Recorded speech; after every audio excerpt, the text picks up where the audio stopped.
The hormone doctor sent me an email last night.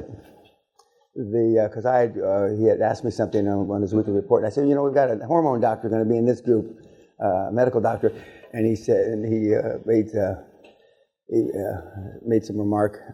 I didn't tell him if it was male or female, so he's looking at apparently the Google, or not the Google, the YouTube, to figure out which one it is. But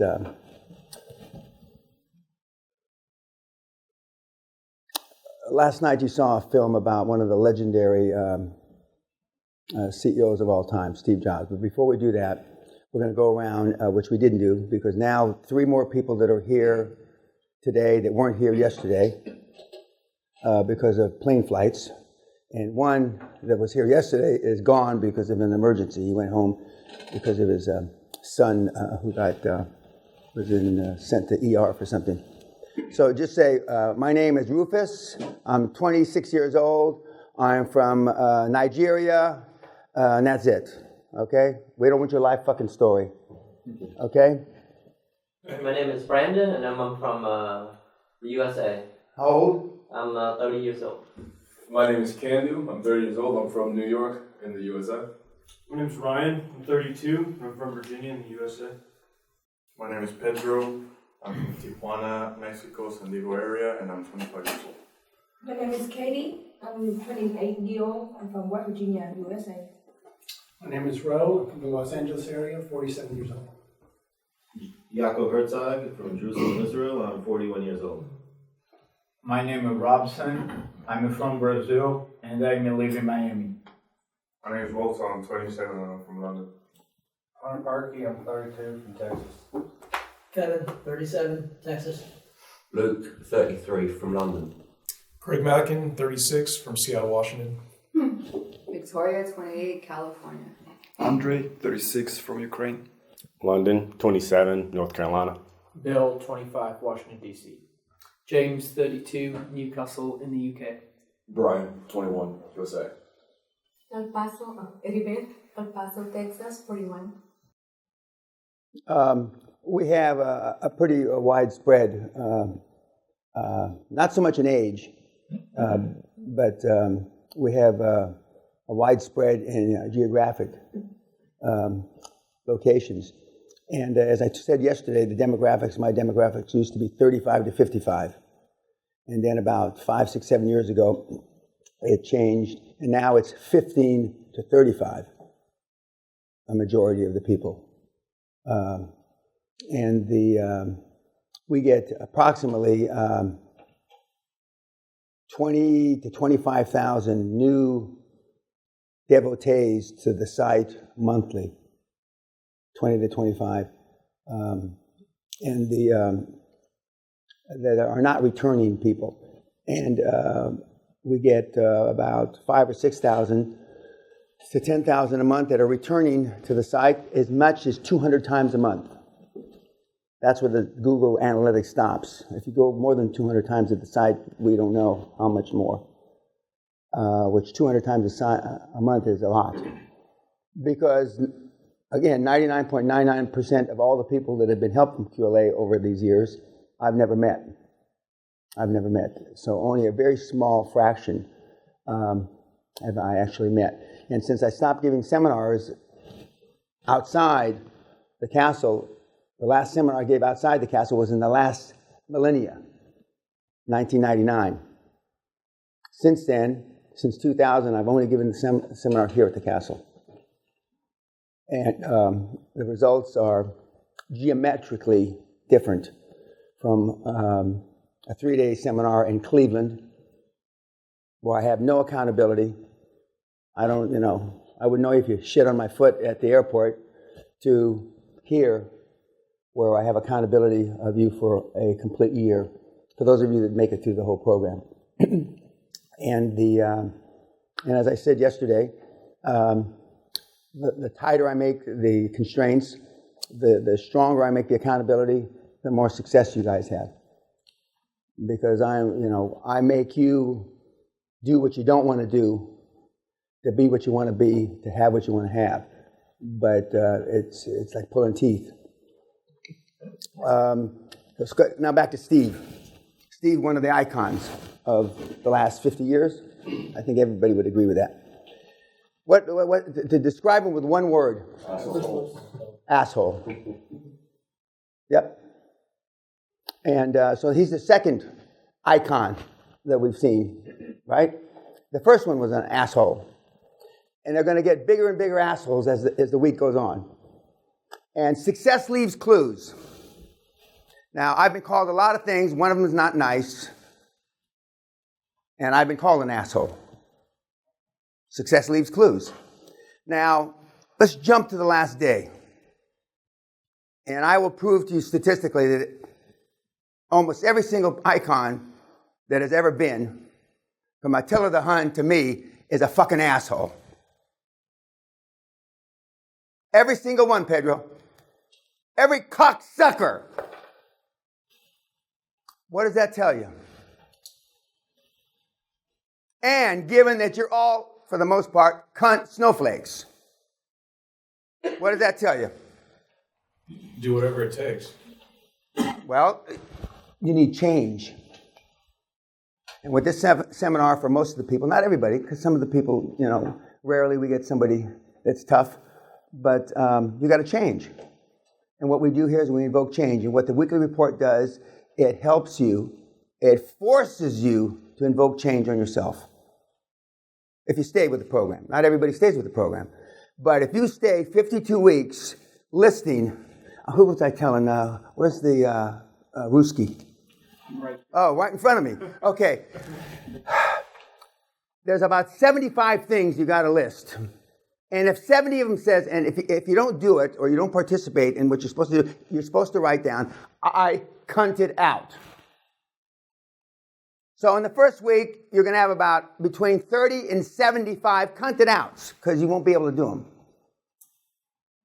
Then you go to week 52, and you've only got 3 or 4 or 5 or 6 that you weren't able to participate and do successfully.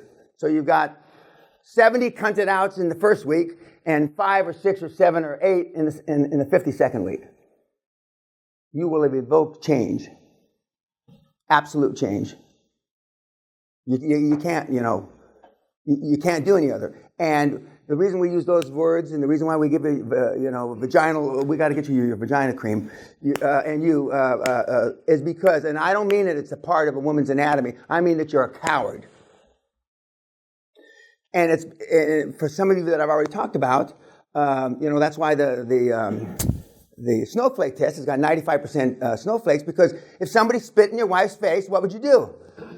Some of you have said, well, I try to ascertain if he had a bad day or not. Now, what the fuck's that got to do with it that he spit in your wife's face? You're going to ascertain. I mean, you're gonna tune him up. You're going to fucking beat him into the ground. You're going to fucking suck his eyes out of his brain. Not ascertain if he had a bad day or not. In a much lesser example, when I was in Florida, and that little skinny kid from your country gave me a bunch of shit, I sat there and listened very politely, and then I rushed over right away.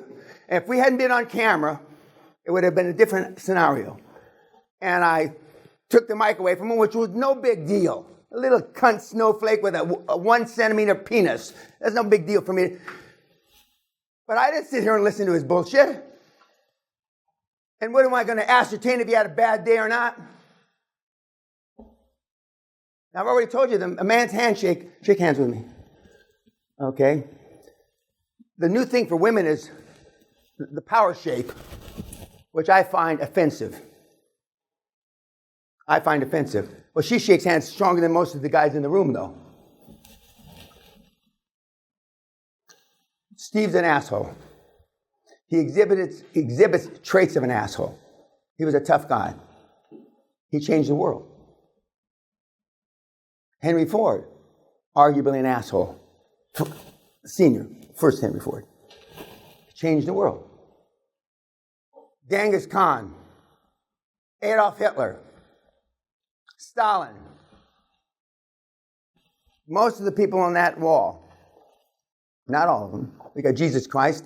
I wasn't around, but I'm old, but I'm not that old. What else about Steve? What came first? And he never allowed the facts to get in the way of what he wanted to do. He didn't give a fuck about the facts. Neither do I. Yes, sir. He had unreasonable demands. Put a metaphorical gun against people's heads. That made him perform. What gets measured gets accomplished. And I learned that 50 years ago as a young officer, infantry officer. You measure things and they get done. That's one of the biggest problems and one of the biggest challenges. We were talking about foundations and nonprofits, etc., is because the people aren't getting paid. For you to hold them accountable is tough. Not impossible, because there are professional nonprofit, professional charity people that really get stuff done. But when you can hold people accountable, and what happened at the end, not the end, but towards the end of the movie when they want to go public, and he walks by the table and they were figuring out who's going to get the shares, etc., and there were 6 or 7 people that said, no, they're not going to get any shares. These are people that he worked with for years that helped him start the company. Very familiar with what happened with Kroc in McDonald's. And handshakes worked 100 years ago, but handshake deals today are few and far between. I'll take care of you. Don't worry about it. Those are, that's like lightning up my ass when somebody tells me that. What else about Steve? Indifferent to other people's feelings about him and everything else. I may be wrong, but I'm never in doubt. And every single person you're going to listen to in the film format is going to be very similar. And with the successful mentees that you've heard so far, you only heard one, and you hear another one today, they will tell you, as soon as we got tougher, as soon as we got less PC, as soon as we got that we didn't care what they said or thought about us, we got more successful. And we started doing deals. You cannot do, a lot of transactions without hurting feelings. The old saying about to make an omelet, you got to break eggs. And everybody that's ever had an omelet, there's normally some kind of eggshell in it because they can't get all the eggshell out. Collateral damage. Fred Smith, the founder of Federal Express, said, and he's similar background, similar age. He was a young Marine officer. I was a young Army officer. He said when he came back from Vietnam, as soon as he realized his mistakes, the collateral damage of his mistakes did not end up with body bags, meaning dead people, he says the rest was easy. So the worst I was ever going to do is hurt somebody's feelings, make them cry. And he built Federal Express, and he's one of the icons of business who's still running the business. He was a better manager than I was. I got thrown out. He's still there. What else about Steve? Yes, sir. Having a child initially, he was a shit parent initially, but I believe the child made him a bit more empathetic. Well, he denied, he denied that kid was his, but it was. And as soon as he found out, he ascertained, he thought that she was smart, must be mine, which I found, amusing. She respected him. Who? The daughter. Oh yeah, well the daughter. Although he was, as the story goes, and remember, there's always 3 sides to a story: yours, mine, and the truth. But that he made his family live on welfare. But he's not the only icon that has made his children and wife or the mother of his children will live on welfare. These guys are hard bastards. And and Steve is, he's one in a billion or whatever the number is. I don't know what the number is. But they all, not all, almost every single one of them has 99% of the same DNA. 99%. And one of the things when you get out and you're recruiting your chairman, etc., there's never an easy time to make a hard decision. Most of you buckle when you have to fire your first board member. Because you're firing a 60-year-old person, you're 28, 38, whatever, and you've never done that. That isn't part of your experience.